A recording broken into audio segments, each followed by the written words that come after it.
उसी जंगल में ठंड का मौसम चल रहा था। कई दिनों से धूप नहीं निकली थी, इसलिए सभी पक्षी धूप को देखने के लिए बहुत बेचैन थे।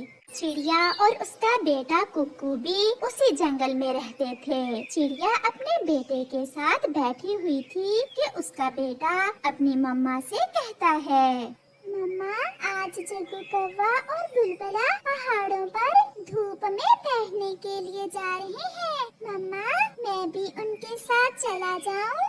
हाँ बेटा, जरूर जाओ, मगर रास्ते में कोई शरारत न करना और किसी को तंग न करना। अगर कोई मुश्किल में हो तो उसकी मदद जरूर करते हैं, मगर किसी अजनबी पर विश्वास भी नहीं करते। ये वो बातें थीं जो मम्मा चिड़िया हर बार अपने बेटे को बताती जब भी वो घर से बाहर जाता। मम्मा थैंक्स, मैं जल्दी वापस आ जाऊंगा। फिर कुकू अपने घर से निकलता है। कुकू, अगर तुम थोड़ी देर और न आते तो मैं और बुलबुला अकेले ही जाने वाले थे। मैं मम्मा के साथ घर का काम करवा रहा था, इसलिए मुझे थोड़ी देर हो गई। तुम अपनी मम्मा के साथ काम भी करवाते हो? लड़के काम नहीं करते घर का। मैंने तो कभी घर का काम नहीं किया। बुलबुले, अपनी मम्मा की मदद करना मुझे बहुत अच्छा लगता है। फिर वो तीनों दोस्त पहाड़ों की तरफ उड़ते हैं। रास्ते में जाते जाते जग्गू को शरारत सूझती है। चलो थोड़ा तोते को तंग करते हैं। चलो चलो, बहुत मजा आएगा। हम उसका घोंसला तोड़ देते हैं। बहुत पिटाई होगी, अगर तोता अंकल आ गए तो मार पड़ेगी। चलो हम पहाड़ों पर ही जाते हैं। परंतु जग्गू और बुलबुला तोते के घोंसले के पास रुक जाते हैं। कुकू भी थोड़ी दूर रुक जाता है। फिर जग्गू और बुलबुला तोते के घोंसले को तोड़ने लगते हैं। दूर से तोता भी उन्हें देख लेता है। रुको रुको शरारती बच्चों, मैं अभी तुम्हें देखता हूँ। बुलबुले, भागो भागो बुलबुले, तोता आ गया, तोता आ गया। फिर वो सब वहाँ से भागते हैं। फिर वो सब पहाड़ों पर पहुँच जाते हैं। यहाँ धूप कितनी अच्छी लग रही है। यार, मुझे तो भूख लग रही है। यहाँ तो कुछ खाने को भी नहीं है। वो देखो, सामने बेरी का पेड़ है। चलो हम वहाँ जाकर बेरी खाते हैं।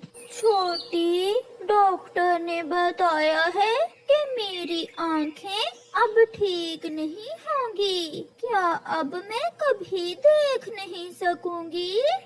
बड़ी, डॉक्टर ने ये भी बताया था कि किसी कौवे का मांस आप अगर खा लो तो फिर आपकी आँखें ठीक हो जाएंगी। कौवे का मांस कहाँ से मिलेगा? कौवा बहुत शैतान होता है, वो कहाँ हमारे हाथ आएगा।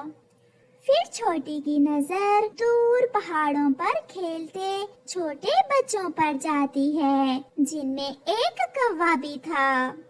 बड़ी, मिल गया, मुझे कौवा मिल गया। मैं अभी कौवे को अपने जाल में फंसा कर लाती हूँ। फिर छोटी चील उन छोटे पक्षियों की तरफ जाती है। वो चील आ गई, चील आ गई, भागो भागो। फिर वो सब उड़कर बेरी के पेड़ पर बैठ जाते हैं। रुको रुको छोटे पक्षियों, मेरी बात तो सुनो। मैं बूढ़ी हूँ, मुझसे डरने की कोई जरूरत नहीं है। मैं छोटे पक्षियों को ढूंढ रही थी।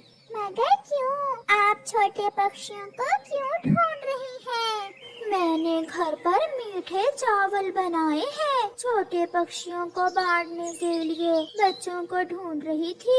यहाँ आप सबको देखा तो मैं यहाँ आ गई। मीठे चावलों का सुनकर जग्गू और बुलबुले के मुंह में पानी आ जाता है। मीठे चावल चील आंटी आपने खुद बनाए हैं? तो और क्या, मैं मीठे चावल बहुत स्वादिष्ट बनाती हूँ। अब जल्दी जल्दी मेरे साथ चलो, ऐसा ना हो कि चावल ठंडे हो जाएं। जग्गू और बुलबुले, जब मैं घर से आया था तो मम्मा ने कहा था कि किसी अजनबी का विश्वास नहीं करना, हम इसके साथ नहीं जाएंगे। चिड़िया के बच्चे, आपकी मम्मा झूठ बोलती हैं। बूढ़े अजनबी पक्षियों पर विश्वास कर लेते हैं। यार कुकू, ये चील अब बूढ़ी हो गई है, इससे हमें अब कोई डर नहीं। चलो बुलबुले, मैं भूख से मर रहा हूँ। चलो चलो कौवे, आप चले मेरे साथ। अगर आपका दोस्त मीठे चावल नहीं खाना चाहता तो छोड़ो इसे। फिर जग्गू और बुलबुला उस चील के साथ चले जाते हैं।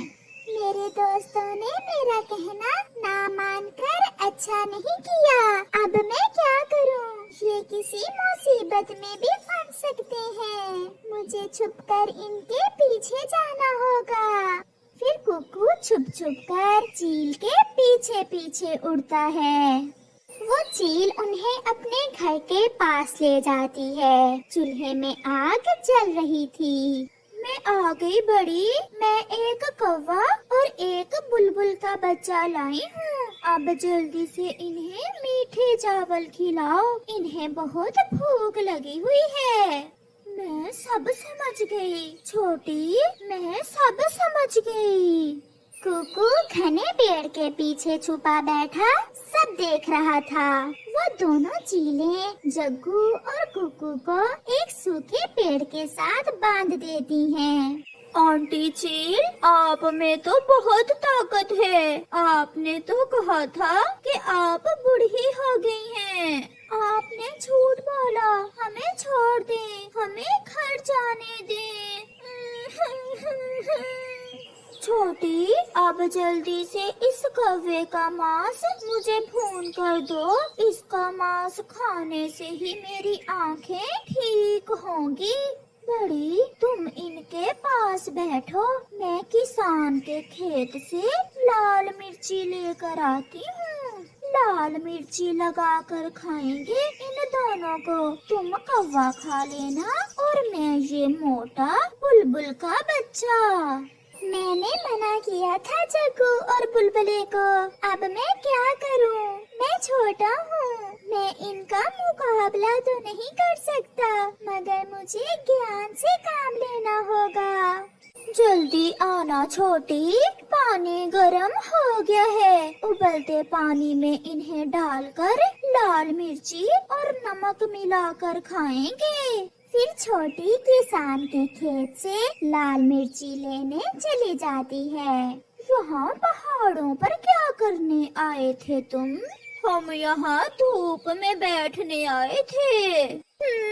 ठंड लगती होगी। आंटी, हमें छोड़ दें, तुम्हें तो छोटी खाएगी, मुझे तो इस कौवे की जरूरत है। इस चील का मुंह दूसरी दिशा में है और बातें जग्गू और बुलबुले से कर रही है। इसका मतलब इसे आँखों से नजर नहीं आता। फिर कुकू जल्दी से वहाँ से उड़ता है। इसे बातों में लगाए रखो और मैं आग ये रस्सियाँ खोलता हूँ। क्या आहिस्ता आहिस्ता बात कर रहे हो छोटे कौवे? आंटी, मुझे खाने से पहले अपनी चोंच धो लेना। मैं नहीं चाहता कि आप मुझे गंदी चोंच से खाएं। बहुत अच्छे, तो तुमने अपनी आखिरी इच्छा भी बता दी। मैं धो लूंगी।